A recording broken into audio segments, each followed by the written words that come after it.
나의 인생에게 행하신 기적으로 말미암아 그를 찬송하리로다. 그가 사모하는 영혼에게 만족을 주시며 주인 영혼에게 좋은 것 채워주시리로다. 말씀을 들으며 두려움 없는 믿음 나의 힘이 되시는 여호와 하나님을 함께 찬양하시겠습니다.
기도하시겠습니다.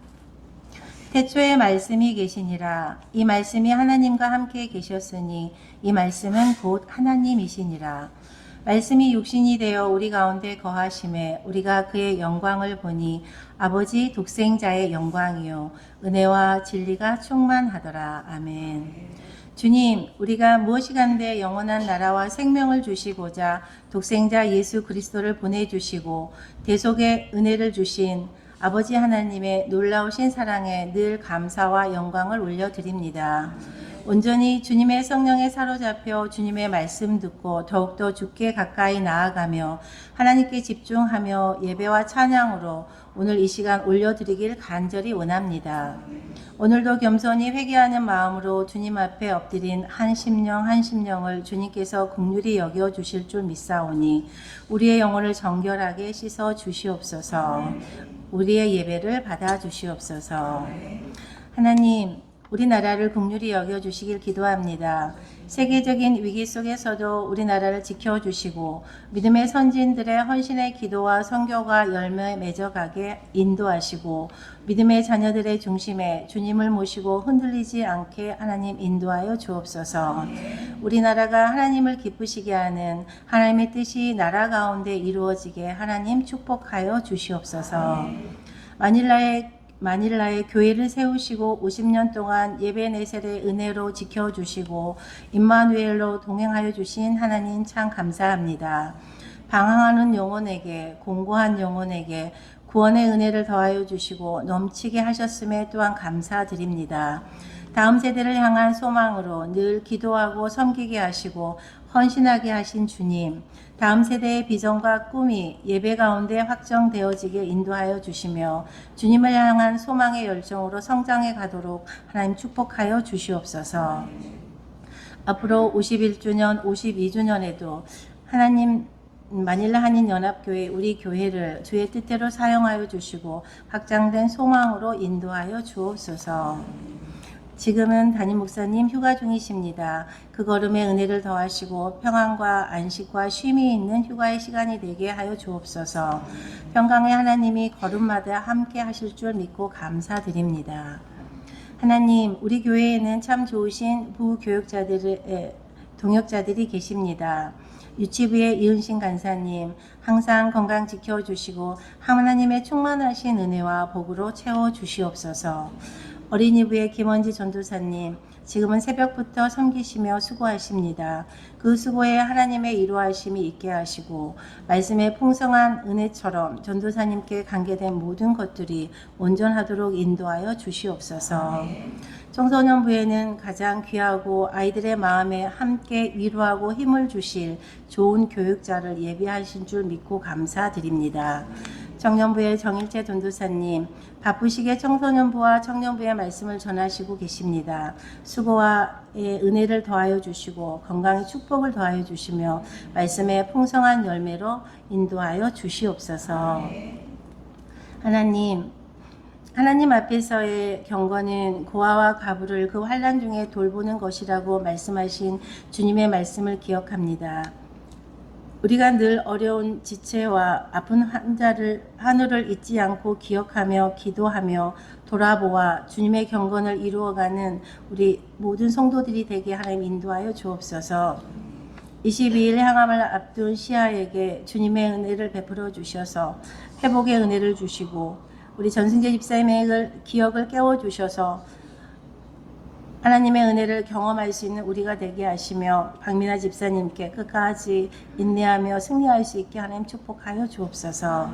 박진아 권사님, 이은복 장로님, 동생의 아픔을 위해 기도하는 집사님에도 하나님 함께하여 주시사 치료하여 주시고 선한 응답으로 채워 주시옵소서. 치료하여 주실 줄 믿고 감사드립니다. 오늘도 말씀 전하실 전도사님께 성령 충만, 은혜 충만으로 이 시간 속에 하나님의 복으로 충만케 인도하여 주옵소서. 그리하여 오늘도 전하실 말씀에 우리는 아멘으로 화답하며 하나님께 영광 돌려드리게 하시고 담대히 진리 되신 예수 그리스도를 따르며 제자의 삶으로 결단하는 시간 되게 인도하여 주옵소서. 모든 말씀 예수님의 이름으로 기도합니다. 아멘.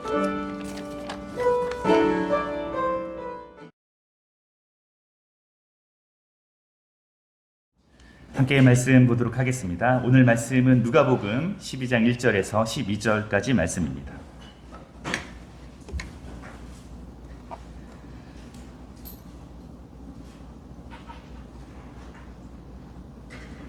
누가복음 12장 1절에서 12절 말씀 우리 함께 교독하도록 하겠습니다. 제가 먼저 읽겠습니다. 그동안에 무리 수만 명이 모여 서로 밟힐 만큼 되었더니 예수께서 먼저 제자들에게 말씀하여 이르시되 바리새인들의 누룩 곧 외식을 주의하라.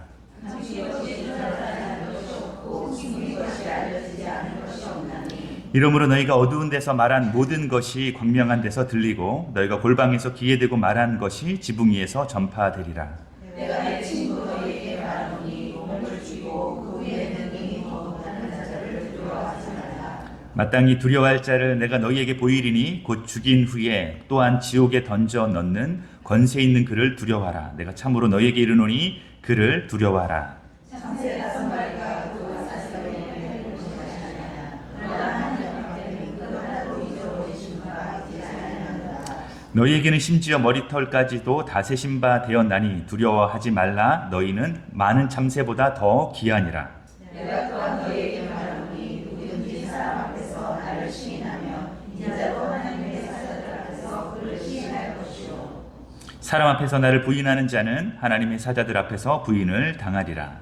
누구든지 말로 인자를 거역하며 사하심을 받으려니와 성령을 못하는 자는 사하심을 받지 못하리라. 사람이 너희를 회당이나 위정자나 권세 있는 자 앞에 끌고 가거든 어떻게 무엇으로 대답하여 무엇으로 말할까 염려하지 말라. 마땅히 할 말을 성령이 곧 그때에 너희에게 가르치시리라 하시니라. 아멘. 수요 예배로 나오신 모든 성도님들 환영합니다. 우리 좌우에 계시는 앞뒤에 계신 성도님과 함께 인사 나눌까요? 샬롬으로 인사하겠습니다. 샬롬. 예. 주님이 주시는 평안이 우리 안에 넘치고 넘치기를 소망하며 기도합니다. 제가 읽었던 책 중에 거짓말의 해부라는 책이 있습니다. 다이안 콤이라는, 이분은 신학자도 아니고 목회자도 아닌데 심리학자로 다이안 콤이라는 글이면서 또 의사이기도 한데, 이 사람이 이 거짓말에 대해서 어떻게 생각하는지, 우리가 생각하고 있는 거짓말을 어떻게 성경은 이야기하고 있는지에 대해서 말하고 있는 책입니다. 제가 대학생 때 읽었던 책이었고, 그때 당시에 거짓말에 대해서 우리가 얼마나 좀 잘 생각하고 있지 못하는지, 또 얼마만큼 진지해져야 되는지 생각해 볼 수 있는 책이기도 했습니다. 그 중에서 한 가지 예가 나오는데, 거짓말에 대해서 이야기할 때 사실과 진실에 관련되어져서 어떻게 구별될 수 있는가라는 것에 대해서 이 저자가 이야기하고 있는 한 가지 예가 있었습니다. 누구의 얘기를 들었냐면 어린 아이를 둔 어머니에 대한 예를 들었는데, 이 자매는 쌍둥이였고, 쌍둥이가 서로 이제 같이 자라나면서 어렸을 때에 10살도 채 되지 않았던 것 같아요. 이 자매에게 있어서 부모님의 사랑은 너무나도 큰 부분이었는데, 서로 부모님의 사랑을 받기 위해서 다투기도 하고, 내가 더 부모님이 나를 사랑한다라고 생각했던 쌍둥이의 모습, 자매의 모습이었던 것이죠.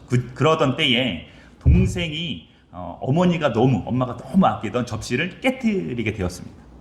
엄마가 그걸 보지 못하였고, 부엌에서 엄마가 너무 평상시 아끼던 접시를 깨뜨린 것을 본 이제 언니가 동생이 깨뜨린 것을 보자마자 엄마에게 달려간 거죠. 뭐라고 얘기했을까요? 엄마가 너무 좋아하고 아끼던 그 접시를 동생이 깨뜨렸어 라고 말했습니다. 사실 팩트죠? 거짓말한 게 아니잖아요. 그런데 사실과 진실의 차이가 좀 있죠. 이 언니는 무슨 말을 하고 싶었던 걸까요? 엄마에게 정말로 하고 싶었던 말은 뭘까요? 진심으로, 진실 가운데 숨겨져 있는 것은 무엇이었을까요? 팩트는 동생이 접시를 깨뜨렸지만, 엄마 보세요, 당신이 사랑하는 동생 이 정도밖에 되지 않습니다. 사실은 내가 엄마를 더 많이 사랑하고, 동생은 늘 말썽만 피우고 엄마에게 별로 이렇게 좋은 모습을 보이지 않고 있는 동생이 맞잖아요. 엄마 저를 더 사랑해 주세요. 이게 언니가 가지고 있는 진실이라는 것이죠. 때로는 우리가 팩트에 너무 집중한 나머지 진실을 잊어버릴 때가 있죠. 한 가지 더 예를 들면 스티븐 코비씨가 쓴 성공하는 사람들 7가지 습관이라는 책이 있습니다. 그 책에 대해서 어떤 패러다임에 대해서 이야기를 하고 있는데, 진실과 그리고 팩트 사이에 있어서 우리는 패러다임의 전환이 금방 일어날 수 있다라는 것이죠. 전철에 사람이 타 있는 그 전철에 어떠한 아버지처럼 보이는 사람이 의자에 앉아 있었고, 그리고 어린 아이들이 막 그 전철 안에서, 그 칸 안에서 막 서로 떠들고 막 어지럽게 돌아다니고 서로 장난치고 있는 것이었습니다. 옆에 있는 승객들이 그 아버지처럼 보이는 사람을 보면서 왜 아이들을 잠재우지 않지? 라는 생각으로 굉장히 불만 섞인 표정으로 앉아 있었던 것이죠.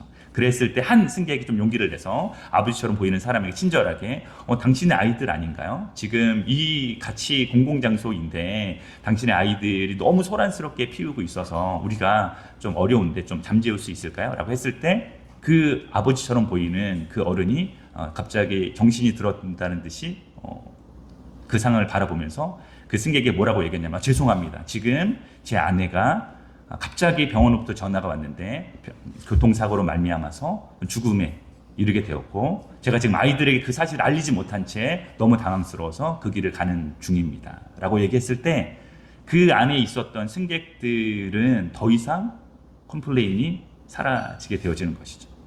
우리는 사실에 집중한 나머지 진실을 바라보지 못했을 때에 우리는 곧 그것에 대해서 제대로 보지 못하는 시야를 바라볼 수도 있다라는 것입니다. 어떻게 보면 사실과 진실의 차이는 우리가 굉장히 좁아 보이고 약해 보이지만, 그러나 그것을 알아내는 순간 그것이 정말로 그런 것이었구나라는 것을 알게 되는 순간 우리가 어떻게 살아야 되는지, 우리는 어떠한 태도를 갖추어야 되는지, 어떻게 우리의 삶이 달라질 수 있는지 보게 되어집니다. 오늘 예수 그리스도께서, 주님께서 많은 사람들이 모여서 무슨 말씀을 하시냐면 바리새인들의 누룩꽃 외식을 주의하라라고 말하고 있습니다. 1절 말씀에 보면 이렇게 말씀하고 있죠. 그동안에 무리 수만 명이 모여서 서로 밟힐 만큼 되었다라고 말하고 있습니다. 예수님의 인기는 지금 어느 정도냐면, 처음에는 별 볼 것 없처럼 목수의 아들처럼 보였던 한 사람이었지만 시간이 흐를수록 어마어마한 사람들이 예수 주위로 몰려드는 것을 우리가 볼 수가 있습니다. 저자인 누가는 뭐라고 말하고 있냐면, 무리 수만 명이라고 이야기한다 그러면 실제적으로 이때 당시에 숫자를 센 사람들 어느 사람만 셉니까? 성인대, 남자의 수만 세웠다라고 이야기했을 때 여자의 수, 노인의 수, 어린아이들 수까지 합했을 때는 10만 명이 될지 그 이상이 될지 모르는 숫자가 예수님을 따르고 있다라고 말하고 있는 것이죠. 그래서 어느 정도냐면 서로 밟힐 만큼 그 많은 사람들이 모여져 있는데 예수님께서 제자들에게 먼저 말씀하셨다라고 이야기하고 있어요. 먼저 제자들에게 말씀할 때 바리새인들의 누룩꽃 외식을 주의하라라고 말하고 있습니다. 이 말은 무슨 말씀일까요? 바리새인들의 외식은 무엇이었습니까? 사람들에게 보여지기 위해서, 사람들에게 나타내기 위해서, 나 이 정도야, 내가 기도하는 것 봐, 내가 헌금하는 것 봐, 내가 항상 이렇게 헌금하고 내가 이렇게 기도하고 있어 라는 것에 대하여서 겉은 화려해 보일 수 있지만, 겉은 멀쩡해 보일 수 있지만 안은 하나님을 향한 사랑의 본질은 썩어 들어가고 있는 것을 바리새인들을 향한 경고를 예수님께서 말씀하고 있는 것이죠. 왜 제자들에게 이런 말씀을 하실까요? 라고 했을 때 우리가 한번 생각해 볼 수 있는 게 있죠. 수만 명, 수십만 명의 사람들이 지금 예수님을 따르고 있습니다. 그런데 예수님의 제자들은 그럼 어떤 기분일까요? 어마어마한 흥분에 쌓여 있겠죠. 제자들은 예수님의 곧 바로 가까이에서 볼 수 있는 제자들의 모습 아닙니까? 그럼 예수님 이렇게 인기가 많은데 그것에 가장 가까운 우리들은 어떠한 모습이 될까? 어떠한 성취를 우리가 가질 수 있을까? 예수님을 통하여서 우리도 꽤 그럴싸한 그러한 모습이 되어지지 않을까? 어부로 살았었는데 이제는 더 이상 어부의 삶을 청산하고 이제 내가 정말로 이 이스라엘에서, 유대에서 우리가 정말 왕으로까지도 모실 수 있을 만큼 인기가 최절정에 이루고 있는 예수님을 따르는 제자들의 마음도 부풀어 오르고 있겠죠. 그때에 예수님이 말씀하시는 겁니다. 바리새인들의 누룩꽃 외식을 주의해야 된다. 너희도 그렇게 될 수 있다라는 것이죠. 너희 마음 가운데, 중심 가운데에 그 하나님을 사랑하는 마음, 예수님의 가르침에 대해 집중하기보다 이것들에 집중하여서 사람들이 나를 어떻게 볼까? 사람들이 어떻게 생각할까? 그것에 바리새인들처럼 그들도 그 부분에 주의해야 될 필요가 있다라는 것이죠. 그러면서 예수님이 본질적인 것을 이렇게 말씀하십니다. 감추인 것이 드러나지 않을 것이 없고 숨긴 것이 알려지지 않을 것이 없나니 이러므로 너희가 어두운 데서 말한 모든 것이 광명한 데서 들리고 너희가 골방에서 귀에 대고 말한 것이 지붕 위에서 전파되리라. 다시 말하면 진리가 감추어질 수 없다라는 것입니다. 너희가 아무리 그 진리를 골방에서 말한다고 하여도, 너희가 어두운 데서 말한다고 하여도 그것은 곧 사람들에게 알려질 것이다. 그것은 너희가 사람들에게 잘 보이기 위해서 말하고 꾸며낸 이야기가 아니라 예수 그리스도께서 말씀하신 그 가르침, 그 가르침이 얼마나 놀라운지, 그 복음에 대해서, 그 가르침에 대해서 너희가 사람들에게 이야기할 줄 그 사람들이 너무나도 감격하고 너무나도 행복하고 그것이 진리인 것을 깨닫기 때문에 수만 명의 사람들이 지금 예수님을 따르고 있는 것처럼 너희가 어두운 데서 그리고 알지 못하는 데서 숨겨진 것에 대해서 숨겨진 만큼 이야기를 한다라고 할지라도 사람들에게 알려지게 될 거야 라고 말하는 것입니다. 그런데 여기에서 예수님이 말씀하시는 것이 한 가지가 있습니다. 그것은 무엇이냐면 바로 두려움입니다. 예수 그리스도의 말씀의 진리를 복음을 전하는데 왜 두렵죠? 라고 했을 때에 예수님이 아시는 것은 무엇이었냐면 이 모든 일에 대하여서 하나님의 사랑 본질에 대해서 얘기했을 때 사람들이 싫어할 거야. 사람들이 반대할 거야. 더더군다나 어떤 사람들이 반대합니까? 권세를 가지고 권력을 가지고 당신을 구부릴 수 있는 사람들, 제자들을 억제할 수 있는 사람들이 너희를 방해할 거야. 그 앞에서 두려움이 반드시 있을 거라고 예수님은 알고 계시는 겁니다. 제자들은 이해할 수 없겠죠. 이 수십만의 사람들이 지금 예수님을 따르고 있는데 우리가 두려워할 게 뭐가 있습니까? 근데 예수님은 어떠한 분이셨죠? 결국에 사람들의 반대로 십자가에 달려 돌아가시는 그 모습을 기다리고 그 길을 걸어가시는 분이십니다. 때문에 예수님은 알죠. 그 가운데 있어서 너희들이 얼마만큼 두려워할지 뿐만 아니라 예수님의 부활하신 그 이후의 삶에 있어서도 너희가 제자로 살아갈 때에 너희가 예수님의 복음을 전하며 살아갈 때 그 부활의 소식을 전하게 되어질 때에 너희가 갖게 될 어려운 상황과 고난과 그 고통에 대하여서 두려움이 있게 될 거라는 것을 예수님이 말씀하시는 겁니다. 그래서 4절 말씀에 이렇게 말하고 있습니다. 우리가 한번 4절 말씀을 함께 읽어보도록 하겠습니다. 시작. 내가 내 친구 너희에게 말하노니 몸을 죽이고 그 후에 능히 더 못하는 자들을 두려워하지 말라. 여러분 뭐라고 말씀하시면 내가 내 친구 너희에게 말한다라고 말씀하고 있습니다. 예수님이 어떻게 말씀하시냐면 너희는 내 친구야. 내 친구, 나와 가까운. 그래서 너희들에게 이 말을 할 수가 있어. 그럼 관계 속에서 예수님이 제자들에게 생각하는 마음이 어떤 마음이냐면 내가 너희 친구인데 어떤 이야기를 하고 있냐면 몸을 죽이고 그 후에는 능히 더 못하는 자들을 두려워하지 마라. 여러분 제자들이 이 말씀을 듣을 때 어떤 느낌일까요? 예수님 우리가 죽습니까? 이런 생각을 해보는 거죠. 그래서 우리가 죽게 되나요? 예수님 왜 죽음에 대해서 이야기를 하시나요? 우리 지금 이 정도 지금 수십만의 사람들 우리를 따르고 있는데 이러한 상황에서 예수님 무슨 말씀을 하시는 거지라고 생각할 수 있죠. 여러분 우리가 죽습니까? 예수 그리스도를 믿는다고 해서? 그렇지 않을 수도 그렇게 되지 않을 것 같은데요? 라고 생각할 수도 있습니다. 그러나 죽는 사람들이 있죠. 여러분 우리가 그런 소식을 한 번씩 듣지 않습니까? 예수 그리스도로 말미암아서 부인하지 않고 믿음을 지키기 위해서 죽어가는 순교자들의 이야기를 오늘날에도 사실 우리가 알지 못하는 상황 속에서도 그런 사람들이 나타나고 있다라는 것입니다. 여러분 제자들에게도 마찬가지죠. 여러분 제자들에게 이 이야기를 하는 이 누가가 이 복음서를 저자했을 때 사실 누가라는 이 저자가 누가복음의 저자가 또 어떠한 말씀도 우리 성경도 썼습니까? 사도행전을 쓰게 되어지잖아요. 첫 번째 쓰여진 책이 누가복음이고 두 번째 쓰여진 서신서가 편지가 바로 사도행전인 것을 우리가 생각해 보았을 때 이미 누가는 무엇을 보았습니까? 순교자들을 보게 된 것이죠. 죽게 되어지는 사람을 예수 그리스도로 말미암아서 그 진리를 선포하기 위해서 그 진리를 말하기 위해서 전하기 위해서 죽음에까지 이르는 사람을 보게 되어지는 것입니다. 예수님이 그 제자들에게 말씀하시는 거죠. 이 많은 사람들이 지금 우리를 따르고 있지만 외식하는 자들처럼 바리새인들처럼 너희가 주의하고 오히려 너희가 두려워할 때가 있어야 되는데 그 두려움이 어떤 두려움이냐면 더 이상 너희의 이 복음으로 말미암아서 너희를 진리로 말미암아서 죽음에 이르게 될 그 사람들이 있게 될 거야. 그러나 너희가 그것을 두려워하지 말라라는 것입니다. 5절 말씀도 우리가 한번 같이 읽어보도록 하겠습니다. 시작. 마땅히 두려워할 자를 내가 너희에게 보이리니 곧 죽인 후에 또한 지옥에 던져 넣는 권세 있는 그를 두려워하라. 내가 참으로 너에게 이르노니 그를 두려워하라. 여러분 겉으로 보기에는 우리가 누구를 두려워해야 됩니까? 지금 나를 당장 괴롭히고 고통에 빠지게 하고 죽일 수 있을 만큼 그 권세가 있는 잡은 사람을 우리가 두려워하는 것이 마땅하지만 예수님 말씀하시는 본질은 무엇입니까? 그것이 사실이지만 그것이 팩트이지만 두려움이 반드시 있을 것이고 그리고 두려운 상황 가운데 너희가 처하게 될 상황일 수 있지만 그 사람을 두려워하는 것이 아니라 어떤 사람을 두려워하는 겁니까? 어떤 자를 두려워하는 겁니까? 죽인 후에 또한 지옥에 던져넣는 권세 있는 그를 두려워하라는 말씀입니다. 여러분 영원한 생명을 예수님께서 우리가 받은 우리의 삶 가운데 있어서 우리가 누구를 두려워해야 되는지에 너무 명확한 것이죠.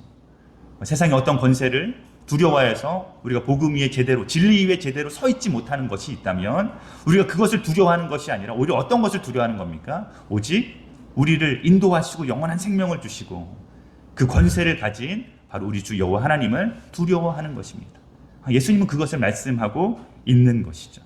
그런데 재미있는 예를 예수님께서 하나 듭니다. 6절 말씀이 이렇게 말하고 있죠. 참새 5마리가 2 아사리온에 팔리는 것이 아니냐. 그러나 하나님 앞에는 그 하나도 잊어버리시는 바 되지 아니하는도다. 그럼 참새 5마리가 그때 당시에 2 아사리온에 팔렸나 봐요. 아사리온이 어느 정도의 금액인지 아세요? 데나리온은 들어보셨죠? 데나리온은 어느 정도 가치가 있는 것입니까? 하루 노동자의 품삯입니다. 그러니까 오늘날로 말하면 한국으로 치면 어느 정도 될까요? 한 8만 원에서 한 10만 원? 이 정도 될까요? 하루에 한 6시간에서 8시간 일한다고 하면 그 정도 되지 않겠어요? 그것에 데나리온의 하루 품삯이라고 한다면 아사리온은 16분의 1입니다. 데나리온 16분의 1. 제가 계산을 해봤어요. 하루 품삯이 10만 원이면 한 아사리온은 6,250원입니다. 얼마 안 되는 거죠. 여러분 5마리 참새 5마리 2 아사리온이면 10,000원 정도 되는 가격이. 그 정도밖에 되지 않는 그것에 대해서 그렇게 팔리는 것이 아니냐. 그럼 참새에 대하여서 예수님이 말씀하신 것이 있죠. 귀하게 입히고 먹이고 날아가는 그 참새도 하나님이 먹이시는데 그것에 대한 이야기를 우리가 생각해 보았을 때 참새 5마리가 이 정도 가치밖에 되지 않아 라고 예수님이 말씀하시는 겁니다. 그러면서 이런 말씀을 하시죠. 7절 말씀입니다. 한번 같이 읽어볼까요? 너희에게는 심지어 머리털까지도 다 세신 바 되었나니 두려워하지 말라. 너희는 많은 참새보다 더 귀하니라. 그런데 너희가 얼마나 중요하냐면 하나님께서 머리털까지도 다 세신 바 되었다라까지 말씀하실 정도로 너희는 중요하지 않냐, 소중하지 않냐 이렇게 말씀하는 겁니다. 그러면 중간에 이야기하고 있죠. 두려워하지 말라라고 말씀하고 있습니다. 여러분 우리가 하나님의 자녀의 정체성이 우리에게 너무 중요합니다. 제가 메시지를 청년들에게 요즘에 청소년들 또 교회에서 하고 있는데 저도 CCC 간사이니까 청년들 만날 때마다 한 번씩 꼭 잊지 않고 잊을만한 한 번씩 이야기하는 게 우리의 정체성입니다. 나는 누구인가? 라는 것이죠. 나는 도대체 어떤 사람인가? 라는 부분입니다. 여러분 예수님께서 이때 당시에 이제 예수님이 그분의 사역을 시작하실 때에 한 가지 우리가 기억해야 될 것이 있는데 무엇이냐면 예수님이 첫 번째 사역을 시작할 때 이렇게 말씀하십니다. 회개하라 천국이 가까웠느니라. 예수님이 왜 이런 말씀을 하실까요? 더 많은 말씀이 있었을 텐데 왜 회개하라 천국이 가까웠느니라 이 말씀을 하실까요? 그러면서 마태복음에는 산상수훈으로 5장 말씀에 8가지 복에 대해서 우리가 팔복이라고 말하는 산상수훈이라고 말하는 것이 시작이 되어지죠. 여러분 잘 아는 것처럼 이렇게 시작이 됩니다. 심령이 가난한 자는 복이 있나니 저희에게는 어떻게 된다고요? 천국이 저희 것입니다. 여러분 예수님이 심령이 가난한 자들에게 말씀하시고 천국이 저희 것이며라고 이야기하셨어요. 수많은 사람들이 모여있는데 그 사람들은 어떤 사람입니까? 가난하고 죄인이고 연약하고 부족한 사람들. 여러분 그때 당시에 어떠한 유대인들 사이에서 제가 이런 말씀을 저만 지금 남자인가요? 제가 너무 송구스러워서 이 말씀을 하기. 그때 당시에 유대인 그때 당시에 천국에 들어갈 수 있는 부류가 있습니다. 천국에 그럼 못 들어가는 부류가 있겠죠. 어떤 사람 천국에 못 들어갑니까? 라고 했을 때 첫 번째 어떤 사람인지 아세요? 죄송합니다 여러분들. 여자들은 천국에 들어가지 못합니다.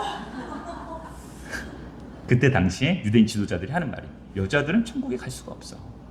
그럼 그게 기분 나쁘죠. 여러분 그게 그때 당시의 사회성이었어요.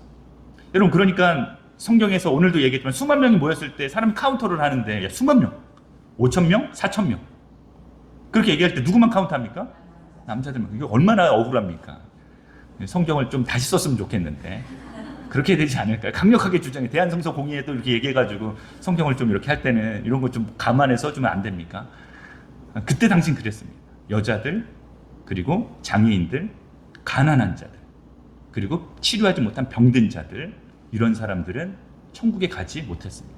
어린아이들, 노인들도 마찬가지. 주님이 오시는 날 어떤 사람이 천국 갈 수 있나? 건장한 사람들, 남성들만 천국에 갈 수 있다라고 사람들은 그렇게 인식했어요. 사람들의 마음 가운데 어떤 마음이 있을까요? 여러분, 예수님께서 세례 요한조차도 그들이 하나님의 말씀을 선포했을 때 어떤 말씀으로 감격한 겁니까? 다른 어떠한 차별이 복음에는, 주님의 나라에 들어간 차별이 없다라는 것입니다. 예수님이 첫 번째 산상수련 선포했을 때 뭐라고 얘기하냐면 심령이 가난한 자는 라고 말씀하셨습니다.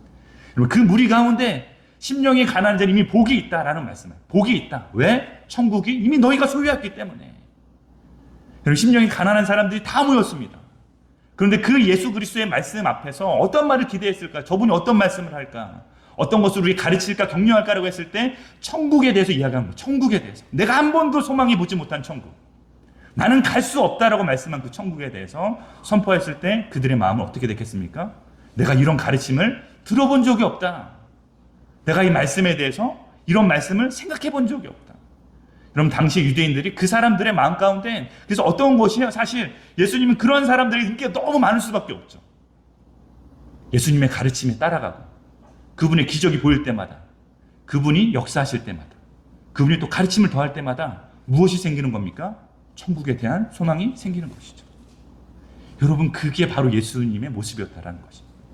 왜 그 수없이 많은 사람들이, 가난한 자들이, 창녀들이, 세리들이, 죄인들이 예수님을 따라가는 그 모습을 예수님이 보여줬을 뿐만 아니라 너희가 천국에 갈 수 있어. 바리새인들은 천국에 못 갈 수 있어. 천국에 갈 수 없는 사람들이야. 라고 말하는 그 속에서 그들이 정말 예수 그리스도를 진정으로 만나게 되는 것이죠. 여러분, 하나님 앞에서 우리가 어떠한 사람인지 정체성을 보아야 됩니다. 예수님이 그렇게 말씀하시는 것이, 우리가 같이 연약한 자들도 주님이 약속하신 것이 무엇입니까? 하나님의 자녀가 될 수 있다는 것이죠. 제가 너무 좋아하는 말씀 중에 하나가 에베소 2장 14절 말씀, 우리는 그의 만드신 바라. 제가 한번 얘기했을 것입니다. 그래서 뭐라고 번역되어 있는 영어 보면 있냐면 마스터피스라고 말합니다. 마스터피스. 오늘 아침에 거울 보셨죠? 거울 보시면서 어떤 느낌으로 보셔야 됩니까? 걸작품. 걸작품. 저도 오늘 거울 보고 왔거든요. 거울 보면 제가 어떻게 했을까요? 와, 야, 어떻게 이렇게 만드셨을까? 너무 행복합니다, 주님. 저를 이렇게 만들어주셔서 너무 감사합니다. 걸작품을 보면, 걸작품. 볼 때마다 걸작품으로 여러분 보셔야 돼요. 그렇지 않습니까? 제가 말한 게 아니에요. 예수 그리스도를 믿는 모든 자들이 새롭게 변화가 되어서 이전 것은 다 지나가고 새롭게 되어진 피조물로서 우리가 거울을 보았을 때 우리는 무엇을 봅니까? 주님이 만드신 형상을 보는 것이죠. 여러분, 그분이 바로 우리 하나님이신 것을, 그 하나님이 나를 자녀 삼으신 것에 대해서 내가 어떤 관점으로 바라보는 겁니까? 세상 사람들은 나를 어떻게 볼까요? 무슨 걸작품입니까? 야, 너 어떻게 그렇게 생겼냐? 네 인생은 왜 그러냐? 좀 다른 길을 가야 되지 않을까?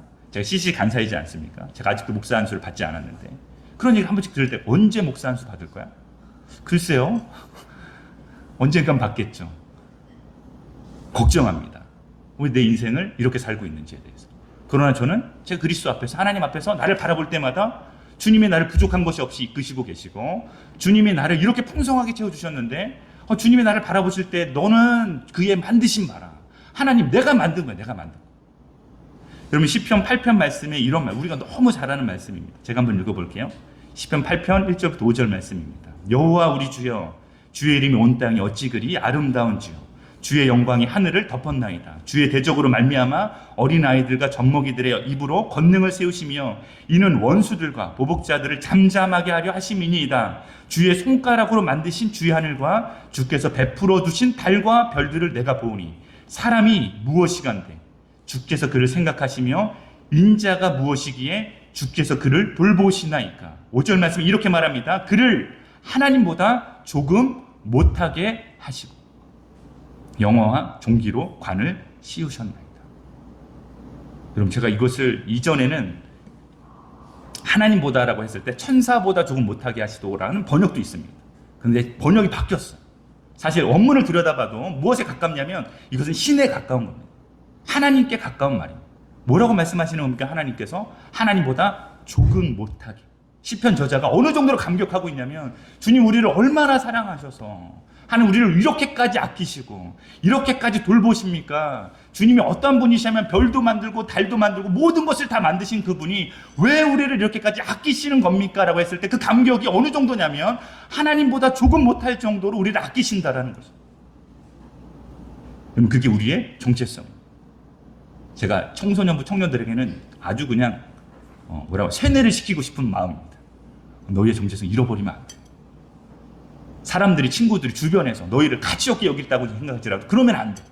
주님이 모든 것을 창조하시고 만드신 그 주님께서, 하나님께서, 정론자께서 너를 뭐라고 말씀하시냐면 예수 그리스도 안에 있으면 너는 마스터피스야. 가격으로 매길 수 없는, 상품으로 할 수 없는. 여러분, 우리의 정체성입니다. 예수님께서 뭐라고 말씀하십니까? 그 하찮은 죄인들과 세리들과 창녀들이 이를지라도 심령이 가난한 자는 이미 복이 있나니, 복이 있는 사람이니 천국이 저희 것입니다. 주님을 간절히 찾는 자에게 하나님이 약속하신 것이 무엇입니까? 나를 찾을 것이다. 나를 만날 것이다. 내가 너에게 갈 거야. 나를 찾는 자에게. 우리의 마음에 무엇이, 어떤 조건이 있습니까? 우리가 하나님 진정으로 찾고 예수 그리스도를 만나고자 하는 그 마음 가운데 주님이 어떻게 하십니까? 그래서 주님이 우리에게 오신 거죠. 우리 다 그런 간증이 있지 않습니까? 제가 여러분들 간증을 듣지 못했지만 어떻게 예수 그리스도를 만났는지 들어보면 다 눈물 흘릴 겁니다. 주님 나를 어떻게 만나 주셨는지, 주님 내가 언제 주님이 나를 찾아봐 주셨는지. 그분이 바로 우리 주 하나님 예수 그리스도, 우리가 지금 함께하고 계시는, 동행하고 계시는 그분이라는 것을 우리가 알아야 된다는 것이죠. 여러분, 누가복음의 저자는 누가입니다. 누가는 어떤 사람이죠? 누가도 이방인입니다. 유대인이 아니에요. 그럼 자기 자신이 유대인과 비교했을 때 얼마나 초라하고 얼마나 볼품없고 하나님의 선택받지 못한 족속, 백성이라는 것을 너무나도 잘 알고 있는 한 사람입니다. 그렇기 때문에 예수 그리스도의 그 은혜가 얼마나 큰지, 얼마나 놀라운지 알 수 있는 것이죠.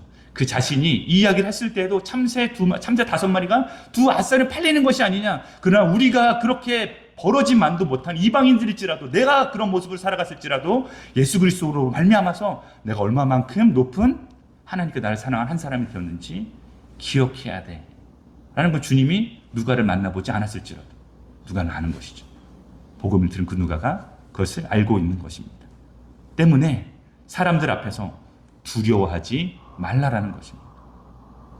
여러분, 예수 그리스도의 복음을 가진 우리가 그 복음을 부끄러워하지 않을 뿐더러 두려워하지 말라라는 것입니다.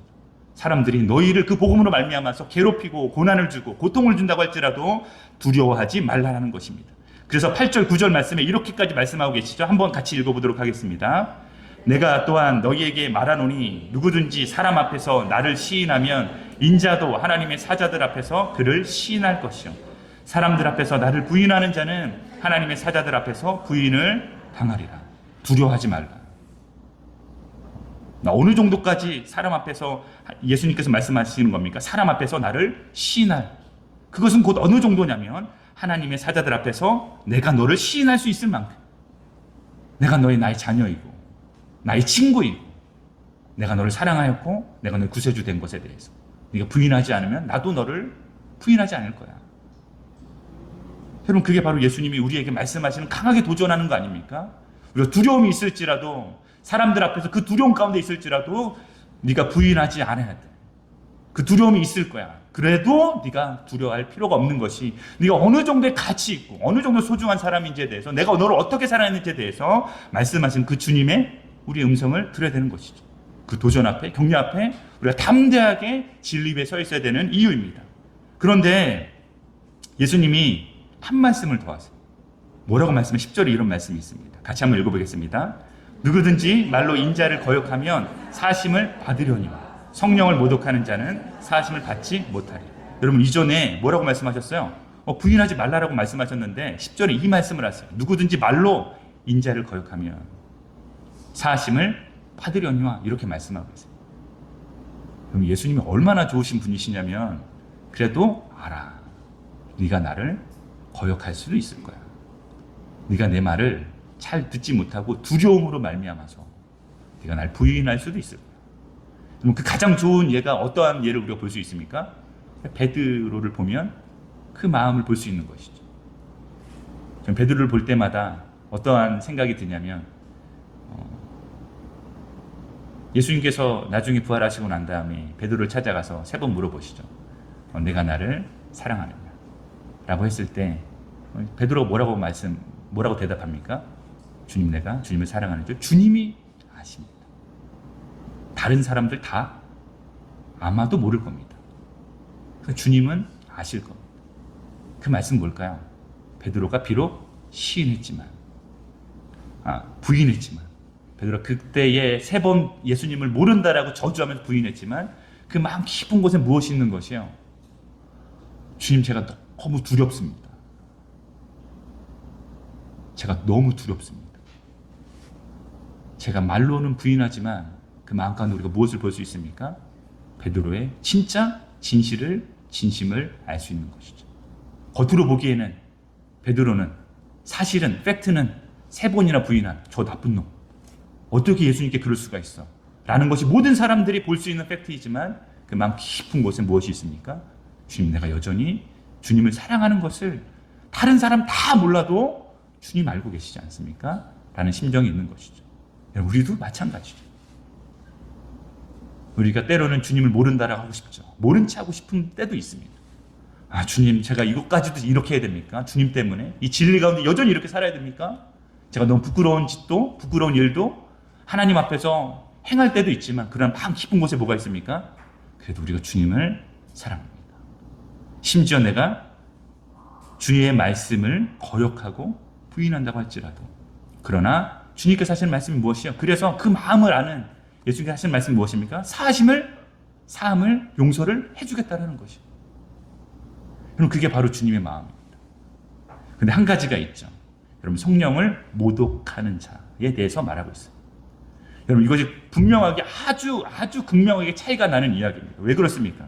사실 바리새인들이 그때 당시에 유대 지도자들이 예수님께서 귀신을 쫓아내는 장면을 본 이 지도자들이 뭐라고 말합니까? 이러한 권세는 바알세불로부터 얻지 않으면 행할 수 없다 라고 말하고 있죠.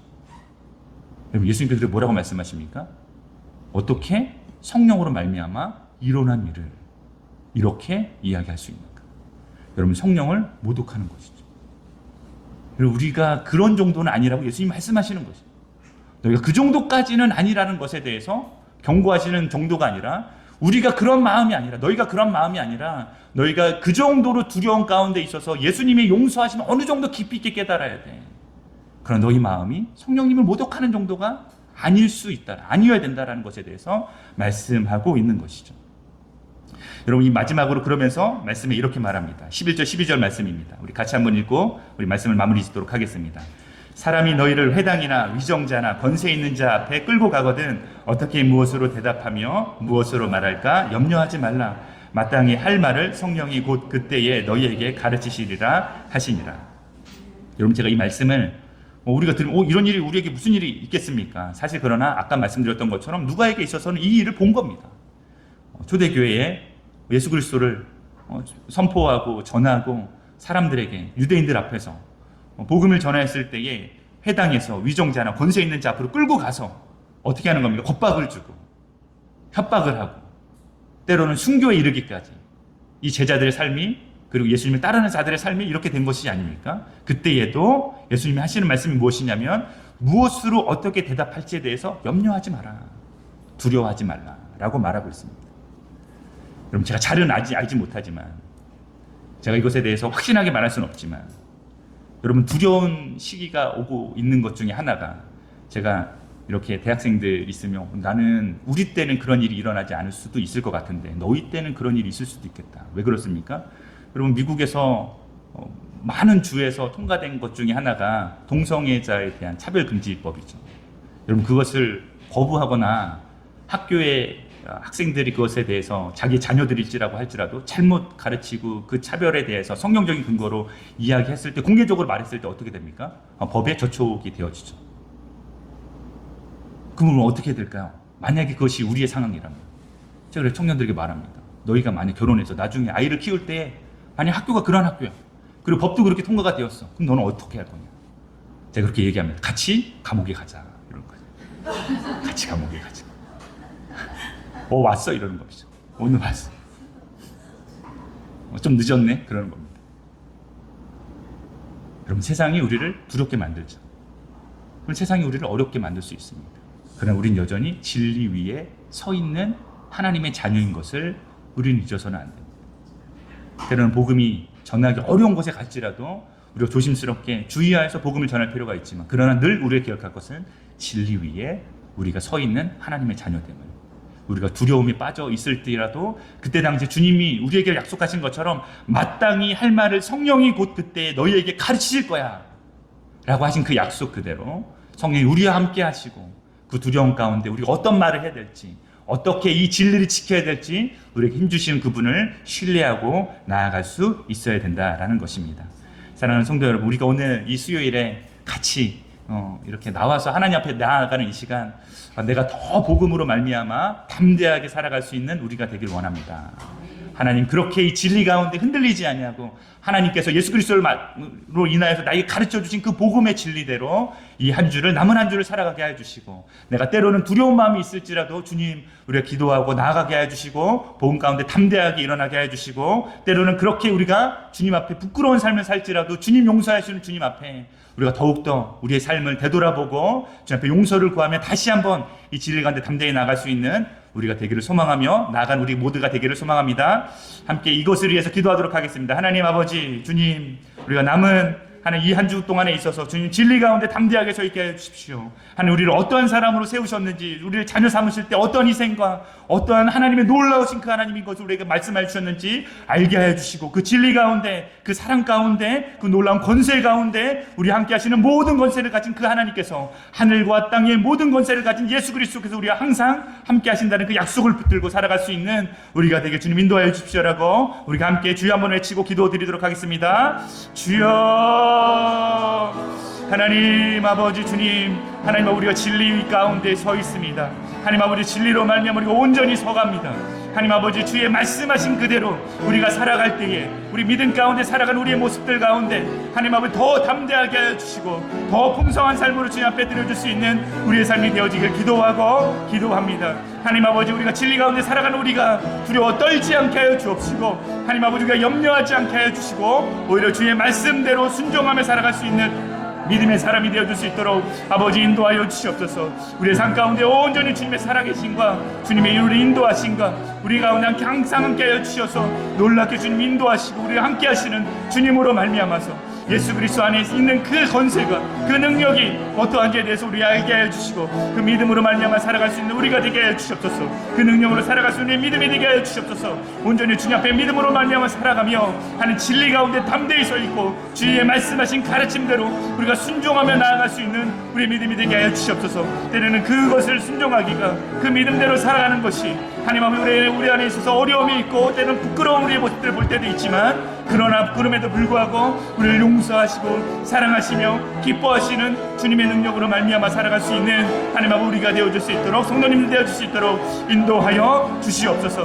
하나님 아버지, 우리가 이날에 주님 앞에 이 말씀으로 나아갑니다. 하나님 아버지, 주님 참새보다 더 귀한 우리라고 말씀해 주셨습니다. 하나님, 우리를 하나님 아버지 주님이 어떤 존재인지 우리에게 말씀해 주셨습니다. 하나님 아버지, 이것에 우리가 지치지 아니하고 이 세상 가운데 있어서 우리를 혼란하게 만들고 우리를 지치게 만들고 두렵게 만드는 것이 있다고 할지라도 온전히 주님만을 붙들며 나아가며 살아갈 수 있는 믿음의 사람들, 믿음의 하나님 성도님들 되어줄 수 있도록 인도하여 주시옵소서.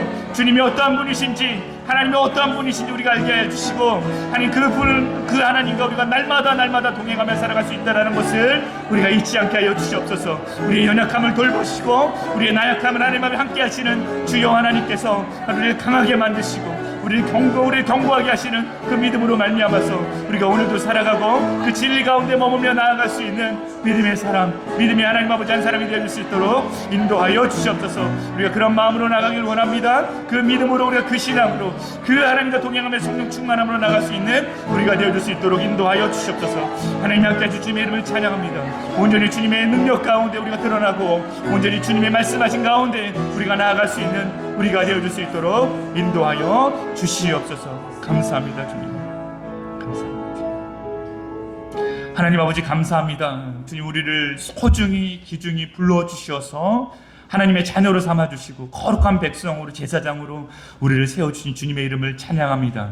주님 예수 그리스도의 그 가르침과 그 복음과 그 진리 앞에 우리가 그 진리 위에 살아갈 때에 때로는 우리 두려움이 있고 그 말씀을 순종하는 것이 때로는 떨리고 염려가 되어질 때도 있지만 주님을 믿는 믿음으로 그 진리 가운데 온전히 서 있어서 담대하게 나아갈 수 있는 우리가 되어줄 수 있도록 인도하여 주시옵소서. 하나님의 살아계신 것과 하나님을 찾는 자들에게 상 주시는 이심을 우리가 반드시 기억하면서 나아가게 하여 주시고 우리가 표대를 향하여서 우리가 다 이루었다라고 말하는 것이 아니라 온전히 그것을 이루기 위해서 달려갈 수 있는 우리가 또한 되어줄 수 있도록 인도하여 주시옵소서. 감사합니다. 주님, 오늘 이 말씀을 통해서 우리에게 격려하여 주시고 우리가 도전하신 주님의 이름을 찬양합니다. 예수 그리스도의 놀라우신 사랑, 우리의 연약함에도 불구하고 우리에게 찾아와 주셔서 우리를 위해서 희생하여 주시고 우리의 모든 죄를 사해 준 주님의 이름을 찬양하고 기뻐합니다. 그 주님을 기억하며 그 진리 가운데 복음 가운데 살아갈 수 있는 우리 모습이 되어줄 수 있도록 인도하여 주시옵소서. 감사드리며 이 모든 말씀 살아계신 예수님의 이름으로 기도드립니다. 아멘. 하늘에 계신 우리 아버지, 아버지의 이름을 거룩하게 하시며 아버지의 나라가 오게 하시며 아버지의 뜻이 하늘에서와 같이 땅에서도 이루어지게 하소서. 오늘 우리에게 일용할 양식을 주시고 우리가 우리에게 잘못한 사람을 용서하여 준 것 같이 우리 죄를 용서하여 주시고 우리를 시험에 빠지지 않게 하시고 악에서 구하소서. 나라와 권능과 영광이 영원히 아버지의 것입니다. 아멘.